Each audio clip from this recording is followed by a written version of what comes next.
Hello, good morning dear students, कैसे हो आप? आई होप आप सब ठीक हो। और आज हम स्टैंडर्ड 8 में एसएस का लेसन नंबर 2 है वो स्टार्ट कर रहे हैं। मुझे पता है कि आपको लेसन नंबर में बहुत ही सारी क्वेरी है, लेकिन आपने अच्छे से वो ध्यान नहीं दिया है, इसीलिए so please pay attention over here and सारा जो मैं कराती हूँ आप उसमें अच्छे से ध्यान देना।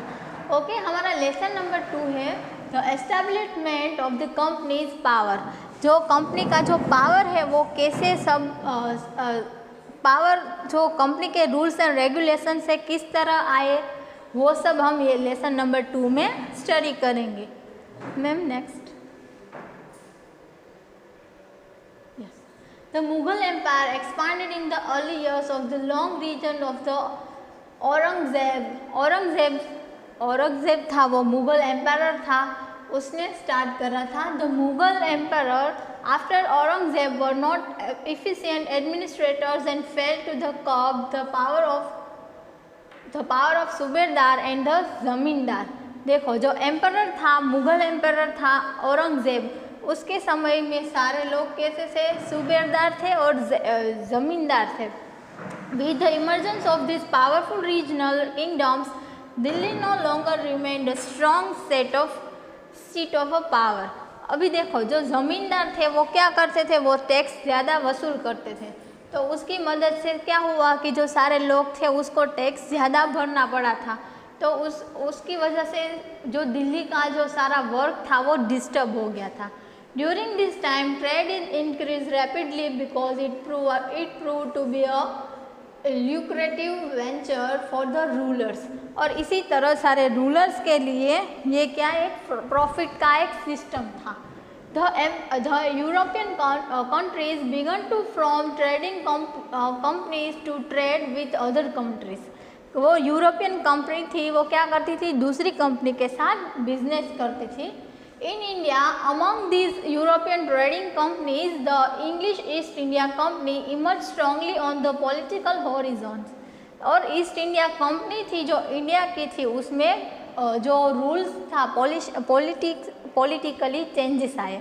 Surprisingly the English came to the India as trader and were initially hesitant to the aquatic territories और इन इंडिया। देखो, और उस वक्त क्या हुआ? जो इंग्लिश ट्रेडर थे वो आए हमारी इंडिया में ट्रेड करने के लिए। So what prompted them to aquatic vast territories and expert political powers in India. और इसी तरह सारे इंडिया में पावर्स चेंज हुए। In this chapter we will look into the reason which lured the Europeans to come to India as traders and their tactics to establish their control over the Indian territory। और इस lesson में हम क्या learn करने वाले हैं? जो India के ऊपर जो यूरोपियन ट्रेड करने के लिए आए थे और कैसे उसने जो टेक्निक का यूज़ करके हमारे इंडिया को गुलाम बनाया था। European companies come to India. कैसे यूरोपियन कंपनी इंडिया में आई?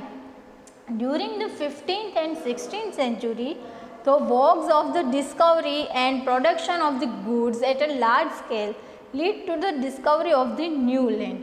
देखो, पहले क्या होता? 15th and 16th century में हमारे इंडिया में बहुत ही बड़ी मात्रा में जो प्रोडक्ट थी वो बनाई जाती थी। European nations began to the search new colonial for the supply of the raw material and dispose of their surplus production. और वो यूरोपियन लोग थे वो क्या करते थे? हमारे इंडिया से सामान खरीद के ले जाते थे और बाहर उसका रिनोवेशन करके उसमें वो प्रोडक्ट को बेचते थे, वो भी बड़ी मात्रा में रुपीज़ लेकर। New trade routes to India and to other Asian countries through the caps of goods of Africa were discovered through the Capes of Good Hope in the Africa were discovered by the European explorers।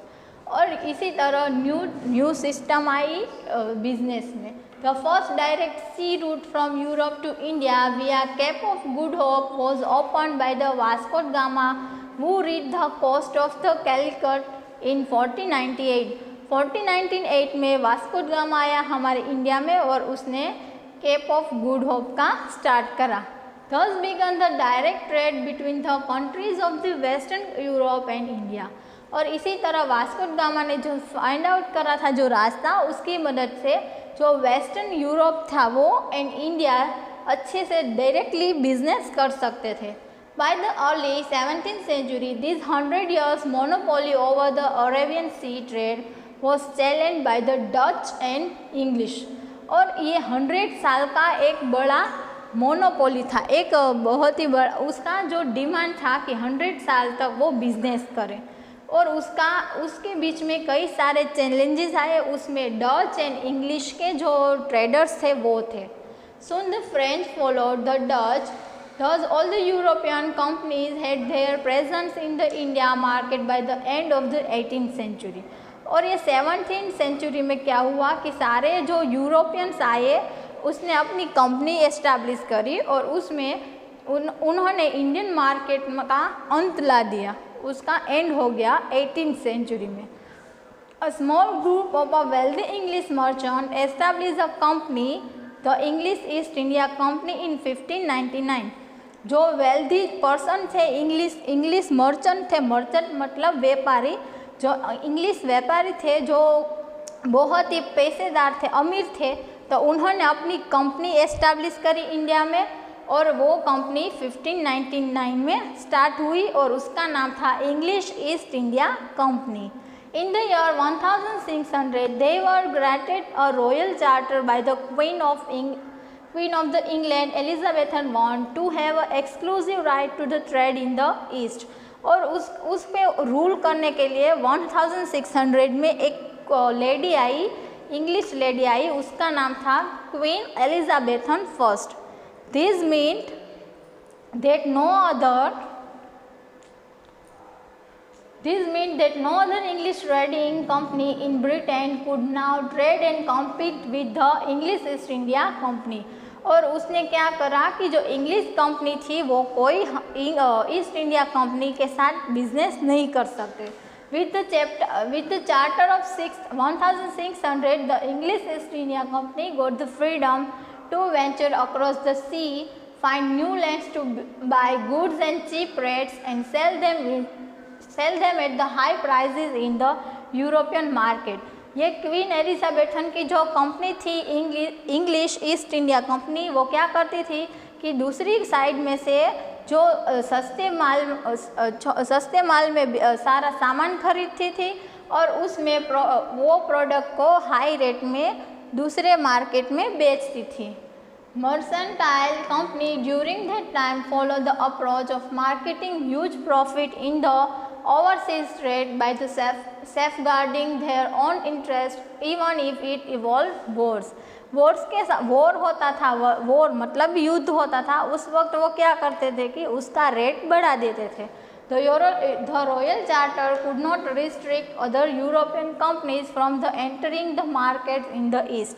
European company थी वो क्या करती थी कि दूसरी company को उसके business में आना एंटर करना नहीं चाहती थी। When the English traders reached India, Portuguese had already established their trading post at Goa।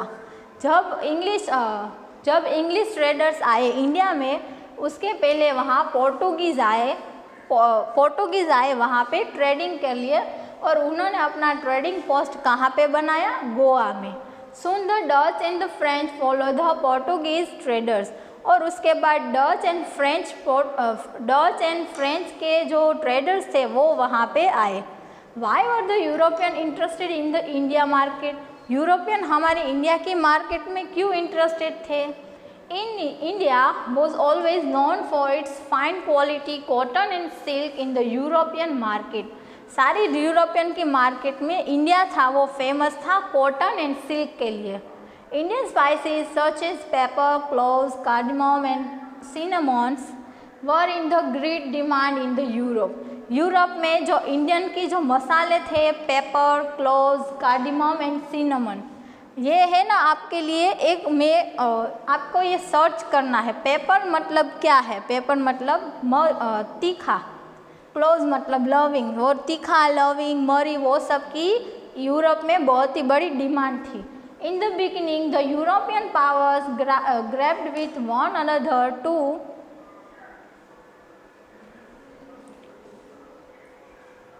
One another to monopoly over the trade in the India.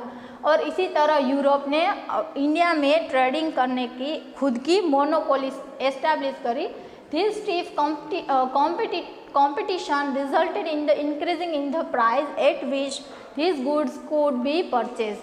और इसी तरह वो कंपनी क्या करती थी, उसने खरीदा है उससे ज़्यादा मुनाफा लेकर वो बेचती थी। This decrease the profit margin of most of the companies.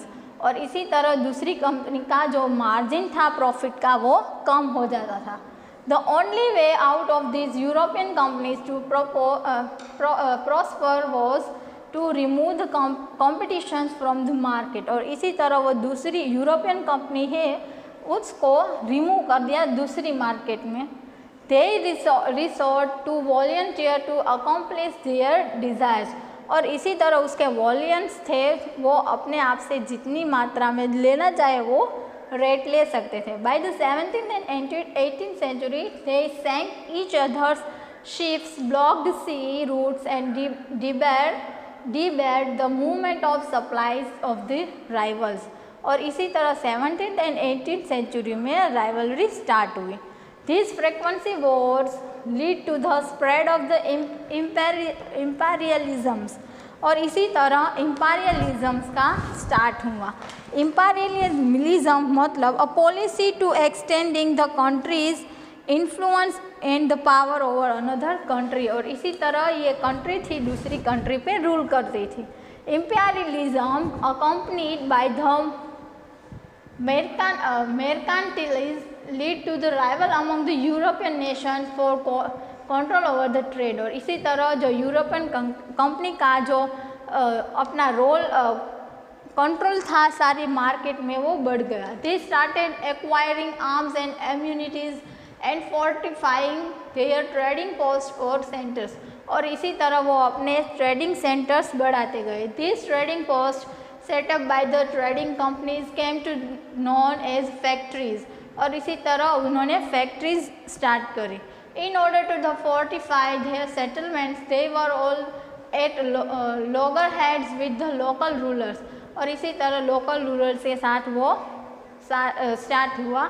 In this trade wars in India the English East India Company emerged victorious and the Portuguese, the Dutch and the Danish were eliminated from the trading enterprise with the India।